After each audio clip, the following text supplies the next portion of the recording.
போற்றக்கூடிய இன்றைக்கு உலகத்திலே இருக்கின்ற தலைவர்களிலே நம்பர் 1 இருக்கின்ற இந்த பாரத திருநாட்டினுடைய பிரதமர் நரேந்திர மோடி அவர்களுடைய ஆசி பெற்ற வருங்கால முதலமைச்சர் தமிழகத்திலே முதல் எடப்பாடியார் அவர்களை முதலமைச்சர் ஆக்க வேண்டும் என்பதற்காக நாம் இல்லைங்க பிரதமர் எண்ணற்ற பிரச்சாரங்களை தமிழ்நாட்டில் செய்கிறார். இன்னைக்கு சென்னைக்கு வந்திருக்கார். சாயந்தரம் 4 மணிக்கு ரோட் ஷோ பண்றாரு. அனைத்து நிர்வாகிகளையும் பார்க்கிறாரு. நம்மளுடைய நாட்டினுடைய பிரதமர் வந்து பிரச்சாரம் பண்ணிட்டு இருக்காரு. அவர் முதலமைச்சர் ஆக்கணும் அப்படின்னு. ஏனென்றால் பாரதம் இன்னைக்கு எல்லாம் நான் பார்த்துட்டு இருக்கிறோம்.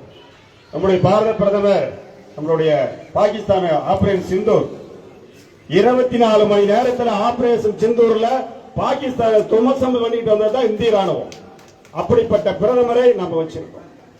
2047 நம்மளுடைய நாடு பாரத நாடு வல்லரசு ஆக வேண்டும். இது பாரத பிரதமருடைய கனவு. இந்த வல்லரசு ஆகும்போது இந்தியாவில் இருக்கின்ற மாநிலங்களிலேயே தமிழகம் அதில் இணைய வேண்டும். தமிழகம் இணைய வேண்டும் என்றால் எடப்பாடியார் முதலமைச்சர் ஆக வேண்டும். இதுதான் நம்முடைய பாரத பிரதமருடைய கனவு. அப்படிப்பட்ட இந்த 26 தேர்தலிலே ஏனென்றால் நம்முடைய ஐயா எடப்பாடி ஐயா அவர்கள் எண்ணற்ற திட்டங்களை அறிவிச்சிருக்காரு. ஆட்சிக்கு வந்தவுடனே அனைத்து ரேஷன் கார்டுக்கும் மாசம் முதல்ல எடுத்தோம்னா 10,000 ரூபாய் முதல் கையெழுத்தே 10,000 ரூபாய் போடுறேன் இருக்காரு. அதே மாதிரி மகளிருக்கு அனைத்து ரேஷன் கார்டுக்கு 2,000 ரூபாய் போடுறேன் இருக்காரு. அதே மாதிரி முதியோர் ஓய்வு திட்டம் 1000 வந்து 2,000 ரூபாய் உயர்த்துறாரு.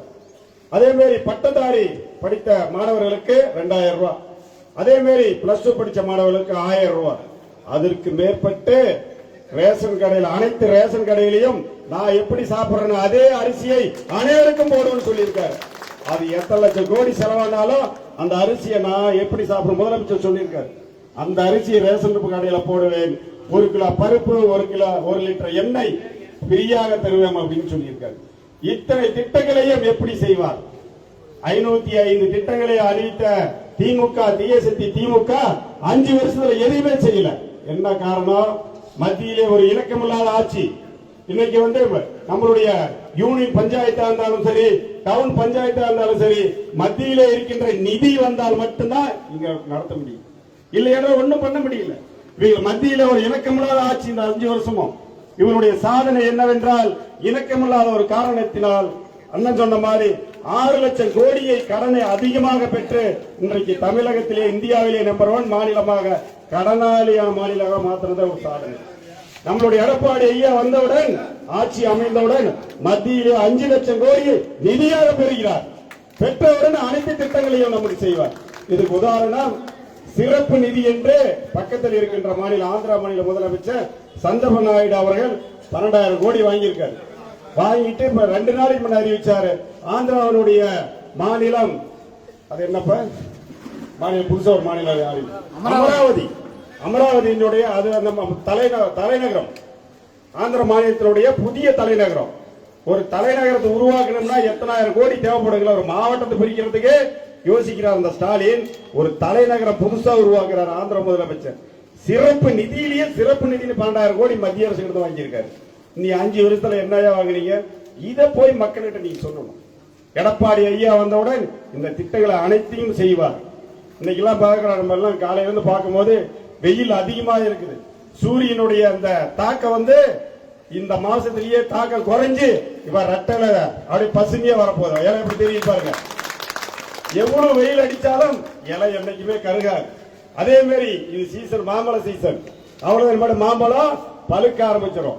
மழை பெய்ஞ்ச உடனே தாமரை குளத்துல முளைக்க ஆரம்பிச்சிடும். இதுக்கு மேல சூரியனால ஒன்றும் பண்ண முடியாது. சூரியன் கண்டிப்பாக மறைய போகுது, அது உறுதி.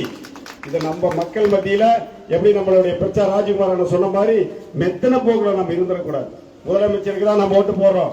நாம மட்டும்தான் பாக்கியசாலிகள் இங்க இருக்கு. இந்த சட்டமன்றத்தில் 234ல 233 சட்டமன்ற இருக்கின்ற நிர்வாகிகளும் எம்எல்ஏக்கு தான் ஓட்டு போடுவாங்க.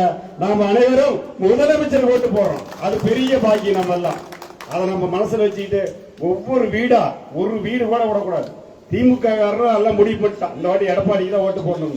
ஏன் அப்படின்னு கேட்டா நம்ம ரவிக்குமார் அண்ணா சொன்ன மாதிரி 75 ஆண்டுகள் சுதந்திரம் வாங்கி செய்யாத ஒரு சாதனையை இந்த 100 ஏரி திட்டத்தை கொண்டாந்து கொடுத்தவர் தான் எடப்பாடி ஐயா அவர்கள்.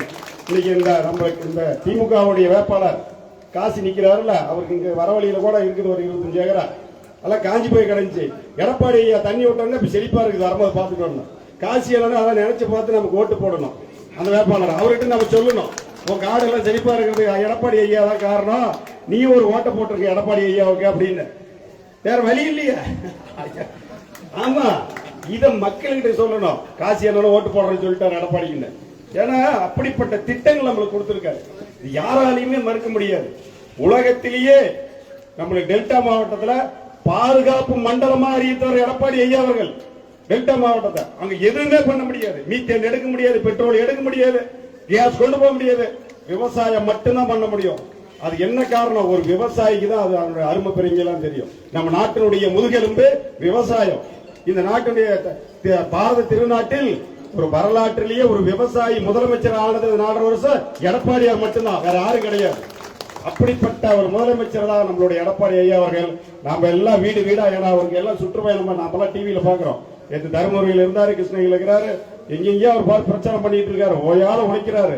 அவருக்காக நம்ம பகுதியில நாம எல்லாம் எடப்பாடியாரும் பிரதமரும் அண்ணன் அன்புமணி ராமதாஸ் நினைச்சுக்கிட்டு நம்ம வீடு வீடா போய் நம்ம அவருக்காக பிரச்சாரம் பண்ணி நோட்டீஸ் கொடுத்து யாரையும் விடக்கூடாது. நம்மளுடைய பிரச்சாரம் தான் மெயினா இடப்படும். நம்ம மெத்தன போக்கில் இருந்துடக்கூடாது. எந்த ஒரு எதிர்பார்ப்பும் இல்லாமல் நாம எல்லாம் வேலை செய்யணும். இந்த 20 நாள் நம்ம வேலை செய்யணும். 20 நாள் நம்ம வேலை செஞ்சுட்டா எடப்பாடி ஐயா அவர்கள் 5 வருஷம் நமக்காக வேலை செய்வார். அப்படிப்பட்ட முதலமைச்சர் எடப்பாடி ஐயா அவர்கள் என்று கேட்டு வாய்ப்புக்கு நன்றி கூறி விடைபெறுகின்றேன். நன்றி, வணக்கம். பாரத் மாதா கி ஜெய். ஜெய்.